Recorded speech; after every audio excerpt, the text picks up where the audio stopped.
पिंकी और जादूगरनी। पिंकी बहुत अच्छी लड़की थी। वो स्कूल जाती थी और अच्छे नंबरों से पास होती थी, लेकिन वो पढ़ाई में बहुत मेहनत करती थी।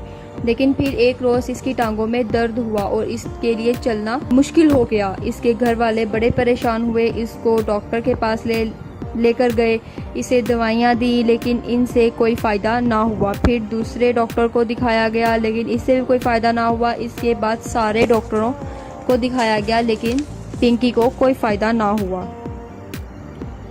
बेचारी उदास और परेशान रहने लगी। इसके अब्बू, अम्मी, खाला, फूफी, चाची, इसके बड़ी बहन रेशम, इसका भाई गालियाँ देते रहते थे, इसका हौसला बढ़ाते थे। पिंकी का दिल बैठते बैठते उठता जाता था, तो वो उठकर किसी चीज़ का सहारा लेकर खड़ी हो जाती। रेशम अक्सर इसे अच्छी अच्छी कहानियाँ सुनाती रहती थी और बाज़ार से ढूंढ ढूंढ कर कहानियों की किताबें लाती थी और पढ़कर पिंकी को सुनाती थी, ताकि किसी तरह पिंकी का दिल लगा रहे। घर के तमाम अफराद किसी न किसी तरह पिंकी का दिल बहलाने और इसे खुश रखने की कोशिश करते थे। कोई इसके लिए मिठाई लाता, तो कोई टॉफ़ियाँ, कोई नए नए डिज़ाइन के कपड़े लाता, तो कोई कुछ और गिफ्ट इसे देता। यूँ इसके पास मुख्तलिफ चीज़ों का ढेर लग गया था।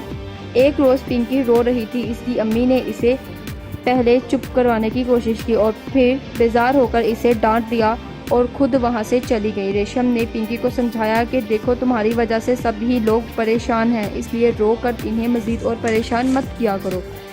इन ही दिनों पिंकी के अब्बू की मुलाकात एक जादूगरनी से हुई, जो बहुत नेक दिल थी। पिंकी के अब्बू ने इसे पिंकी की हालत के बारे में बताया, तो वो बोली कि एक मरतबा पिंकी घर की छत पर शाम के वक्त अकेली खेल रही थी, तो एक जिन को वो बहुत पसंद आ गई और इसने इसे बीमार कर दिया ताकि कोई इससे शादी ना कर सके। जबकि जिन का ख्याल है कि वो पिंकी बड़ी हो जाए तो वो खुद इससे शादी कर लेगा। पिंकी के अब्बू ने जादूगरनी से दरख्वास्त की कि वो किसी तरह पिंकी को ठीक कर दे, और जादूगरनी इसके साथ इसके घर गई और पिंकी से मज़ीद बातें की, जिनसे पिंकी खुश हो गई। साथ ही इस जादूगरनी ने अपना अमल भी शुरू कर दिया, जिसकी वजह से पिंकी पर जिन के असरात कम होने शुरू हो गए। जादूगरनी ने पिंकी का दिल बहलाने के लिए उसे जादुई करामात दिखाने का फ़ैसला किया और अपनी जादुई छड़ी घुमाई, जिसकी वजह से फ़ज़ा में रंग बिरंगे सितारे फैल गए, जिन्हें देखकर पिंकी बहुत खुश हुई। साथ ही वहाँ कई चूहे आ गए, जिन्होंने उछल उछल कर खूबसूरत डांस किया, जिससे पिंकी और भी खुश हो गई। पिंकी से कहा कि मैं उसे इसमें सैर करवाएगी। इस बग्गी में कई घोड़े जते हुए थे। पिंकी बग्गी में बैठ गई और जादूगरनी भी इसके साथ बैठ गई, इसे लतीफ़े सुनाने लगी, जबकि कोचवान ने बग्गी चला दी। पिंकी अभी तो आहिस्ता आहिस्ता चलने लगी थी, लेकिन इसके घर वालों को यकीन था कि वो बहुत जल्द मुकम्मल तौर पर ठीक हो जाएगी। लेकिन बात ये है, देखिए क्या बात है, तुम रो क्यों रही हो? पिंकी की अम्मी को रोते देखकर पिंकी की डैडी ने इसकी अम्मी से पूछा। ये खुशी के आंसू हैं, मैं पिंकी के ठीक होने की वजह से ज़रा जज्बाती हो रही हूँ, इसकी अम्मी ने जवाब दिया। इसके अब्बू हंसे और बोले, तो भाई ये रोने का वक़्त नहीं है, बल्कि खुशियाँ मनाने का वक़्त है। और इस खुशी के मौका पर हम दोनों रक्स करते हैं। सब लोग पिंकी के अब्बू के इस फैसले पर खुश हुए और इन्होंने पिंकी के अम्मी पर के साथ रक्स करें। यूँ वो दोनों रक्स करने लगे और बाकी लोगों ने तालियां बजा बजा कर गीत गाने शुरू किए। यूँ काफ़ी दिन गुजर गए। पिंकी आहिस्ता आहिस्ता ठीक होती चली जा रही थी, लेकिन जादूगरनी का कहना था कि जब जिन इसे और पिंकी को ख़त्म करने के लिए मुख्तलिफ जादू कर रहा है और वो इसका मुकाबला कर रही है, लेकिन इसे डर है कि कहीं वो अपने मकसद में कामयाब ना हो जाए।